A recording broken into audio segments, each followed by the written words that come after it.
29 million 29 million 29 million মাথা ঠিক নাই। 29 মিলিয়ন ডলার কারা পাইছে? কারা সেই সৌভাগ্যবান? আমার মাথা ঠিক নাই। কাসম চাচারে জিগাই, চাচা এই 29 মিলিয়ন ডলার কারা পাইছে তুমি জানো? চাচা কইল যে আমি জানি না বাতিছে, তবে নাম বাইরে যাবে, একটু অপেক্ষা কর, অথবা এই ভিডিও যাইতে যাইতে নাম বাইরে যাবে। তবে যেগুলো হাইছে এগুলোর চিন্তায় আন কিন্তু ঘুম নাই। আমি বললাম চিন্তা কিসের চাচা? ডলার পাইছে 29 মিলিয়ন ডলার, এটার ঘুম যাইবার দরকার কি?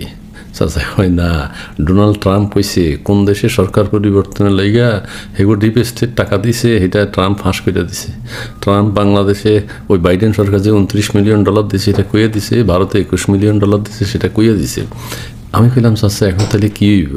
চাচা কইল যে এখন কী হইব, যেগুনে বাংলাদেশে টাকা নিছে 29 মিলিয়ন ডলার সরকার পরিবর্তন ঘটাই দিছে, কিন্তু নিজেরও পরিবর্তন ঘটাইছে।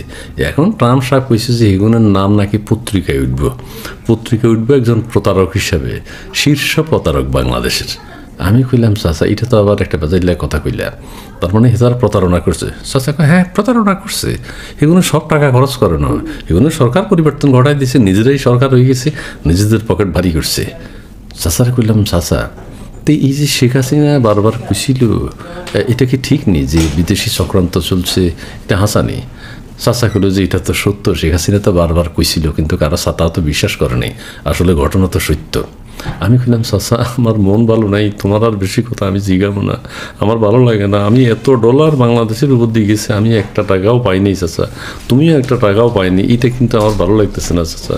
চাচা কইল যে বাতিজা রে, তুইও পাস নাই আমিও পাইনি, আমরা দুজন শান্তিতে থাকুম, আমার শান্তিতে ঘুমইব, কিন্তু যেগুলো টাকা পাইছে এগুলোর কিন্তু আমার ঘুম নেই।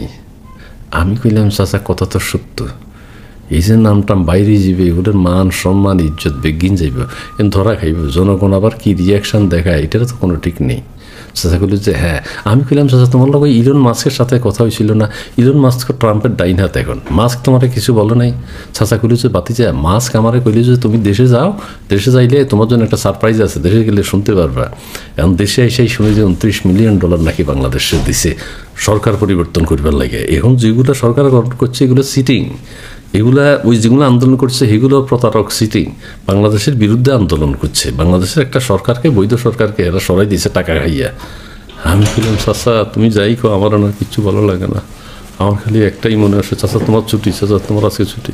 29 million dollar, 29 million 29 million dollar. দেশের রাজনৈতিক দৃশ্যপট শক্তিশালী করতে বা পলিটিক্যাল ল্যান্ডস্কেপ স্ট্রেংথেন করতে যুক্তরাষ্ট্র সরকার এমন একটি সংস্থাকে 29 মিলিয়ন ডলার দিয়েছিল, যে সংস্থার নাম আগে কেউ শোনেনি, এবং সে সংস্থায় মাত্র দুজন কাজ করতেন। মার্কিন প্রেসিডেন্ট ডোনাল্ড ট্রাম্প হোয়াইট হাউসে যে বক্তৃতাটিতে এই বিস্ফোরক মন্তব্য করেছেন, সেই বক্তৃতাটি ইউটিউবেও পাওয়া যাচ্ছে। তবে সারা বিশ্বের সংবাদ মাধ্যমে আলোড়ন তোলা এমন একটি বক্তব্য সম্পর্কে কোনো কৌতূহল বা প্রশ্ন নেই বাংলাদেশের অন্তর্বর্তীকালীন সরকারের। এ কথা বলার পর দুদিন চলে গেলেও বাংলাদেশ সরকার মার্কিন যুক্তরাষ্ট্রের কাছে আনুষ্ঠানিকভাবে জানতে চায়নি যে উন্নয়নমূলক কাজের পরিবর্তে 2,90,00,000 ডলারের সমপরিমাণ অর্থ কেন বাংলাদেশের কোনো অজ্ঞাতনামা সংস্থাকে রাজনৈতিক পট পরিবর্তনের জন্য দেওয়া হলো, এবং সে সংস্থাটির কাছে মার্কিন দাতা সংস্থা ইউএসএআইডির প্রত্যাশা কি ছিল, এবং সেই প্রত্যাশা অনুযায়ী তারা কাজ করে দিতে পেরেছিল কিনা, অর্থাৎ অ্যাসাইনমেন্টটা কি ছিল এবং সেই অ্যাসাইনমেন্টের ফলাফল কি ছিল। অথবা আওয়ামী লীগ আমলে কেন এত বড় অঙ্কের অর্থ দুজনের নাম না জানা প্রতিষ্ঠানকে বাংলাদেশে রাজনৈতিক হস্তক্ষেপের প্রকল্প চালাতে আনতে দেওয়া হলো, সে বিষয়ে কোনো আভ্যন্তরীণ তদন্তেরও ঘোষণা দেয়নি এখন পর্যন্ত অন্তর্বর্তীকালীন ডক্টর ইউনূসের সরকার।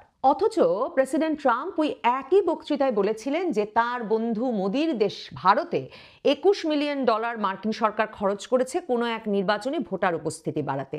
এ কথা বলা মাত্র ভারতের পররাষ্ট্র মন্ত্রণালয় থেকে প্রতিক্রিয়া জানানো হয়েছে।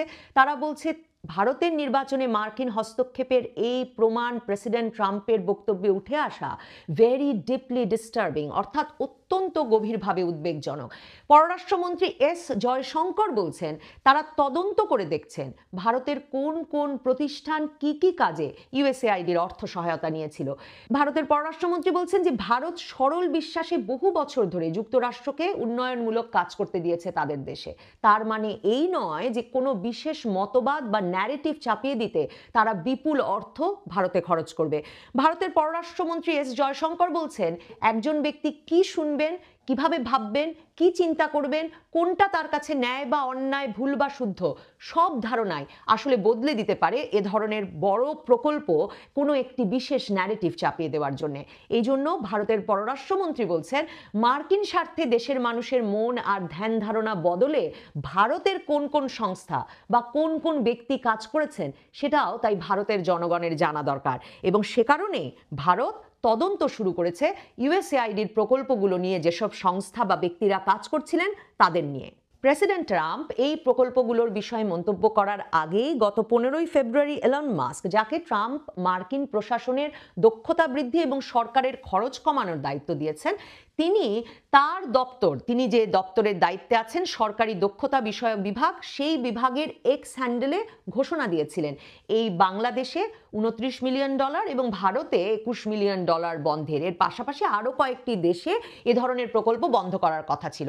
এক্স হ্যান্ডেলে তখন সেই মার্কিন দপ্তরের পোস্টেই উল্লেখ ছিল বাংলাদেশে নেওয়া প্রকল্প strengthening political landscape in Bangladesh এ $2.90 লাখ অর্থাৎ $29 মিলিয়ন অর্থায়ন বাতিল করা হয়েছে।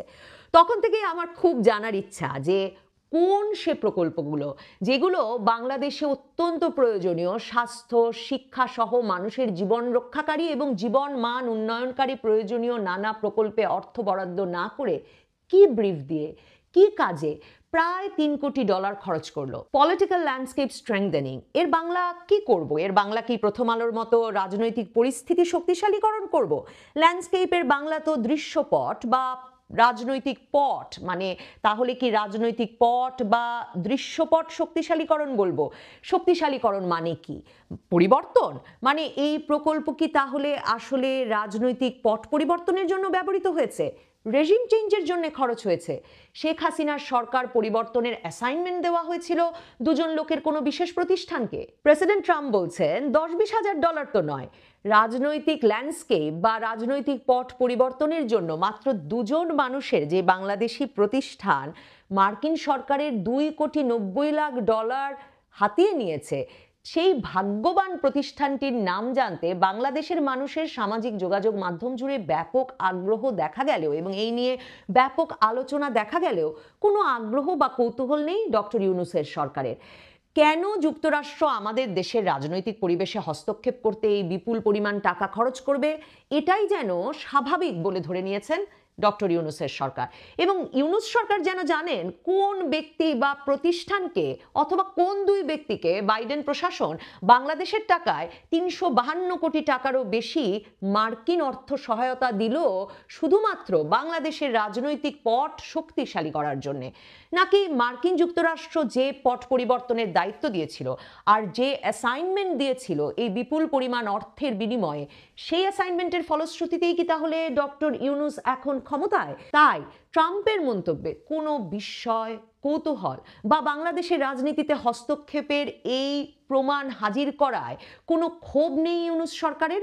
বাংলাদেশে সরকার পরিবর্তন বা রেজিম চেঞ্জে বাইডেন প্রশাসনের সক্রিয় ভূমিকা নিয়ে মার্কিন প্রশাসনকে সেই আগস্ট মাস থেকেই নানা ধরনের প্রশ্নের উত্তর দিতে হচ্ছে নানা মহলে।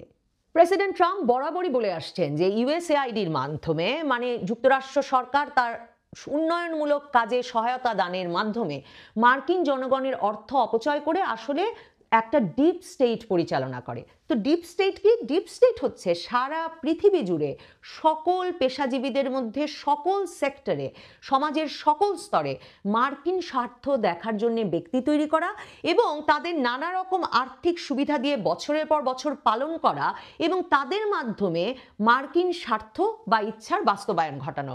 ভারতে মার্কিন প্রেসিডেন্ট ট্রাম্প কথা বলবার পর থেকেই ভারতের ক্ষমতাসীন দল বিজেপির পক্ষ থেকেও এই আলাপ উঠছে যে যুক্তরাষ্ট্র যখন বলছে যে তারা রাজনৈতিক পরিবেশে হস্তক্ষেপের জন্য বিপুল পরিমাণ অর্থ খরচ করে, তার মানে এটি আসলে ডিপ স্টেটের অ্যাসেটদের, অর্থাৎ মার্কিন স্বার্থ রক্ষাকারী চরদের, দেশীয় চরদের পালনের জন্যই এই টাকা ব্যবহৃত হয়ে আসছে। বাংলাদেশ দক্ষিণ এশিয়ার মধ্যে যুক্তরাষ্ট্র সরকারের কাছ থেকে 2021 থেকে 24 সালের মধ্যে সবচেয়ে বেশি অর্থ সহায়তা পায়, যা প্রায় 190 কোটি ডলারের মধ্যে, এবং এর একটি বড় অংশ খরচ হয় বাংলাদেশের সুশীল সমাজ, বাংলাদেশের গণমাধ্যম অবাধ তথ্য প্রবাহ নিশ্চিতকরণ, রাজনৈতিক দলগুলোর অংশগ্রহণ নিশ্চিতকরণ এবং নির্বাচন খাতে। হাসিনা সরকারের সঙ্গে যে ধরনের তিক্ত সম্পর্ক ছিল বাইডেন প্রশাসনের, তখন প্রশ্ন উঠতেই পারে যে কোন সে গণমাধ্যম যেগুলোকে এখন ইউনূস সরকার বলছেন ফ্যাসিস্টের দোসর, সেগুলোর পেছনে মার্কিন সরকার এত অর্থ খরচ করেছিল? তাহলে কোন অবাধ তথ্য প্রবাহ তৈরি করতে মার্কিন সরকার অর্থ খরচ করছিল গত 4 বছর ধরে? কোন রাজনৈতিক দলগুলোর পেছনে মার্কিন সরকার অর্থ খরচ করছিল রাজনৈতিক অংশগ্রহণ নিশ্চিতকরণের জন্য? এবং কোন সে সুশীল সমাজ যাদেরকে ইউনূস সরকার বলেন ফ্যাসিস্টের দোসর হয়ে ওঠা সুশীল সমাজ, তাহলে কাদের পেছনে আসলে বাইডেন প্রশাসন গত 4 বছর ধরে এই বিপুল পরিমাণ অর্থ বিনিয়োগ করে আসছিল? আমার মনে হয় আমার আপনার মতো বাংলাদেশের সাধারণ মানুষের চাইতে এ বিষয়ে কৌতূহল অনেক বেশি থাকার কথা ডক্টর ইউনূস সরকারের।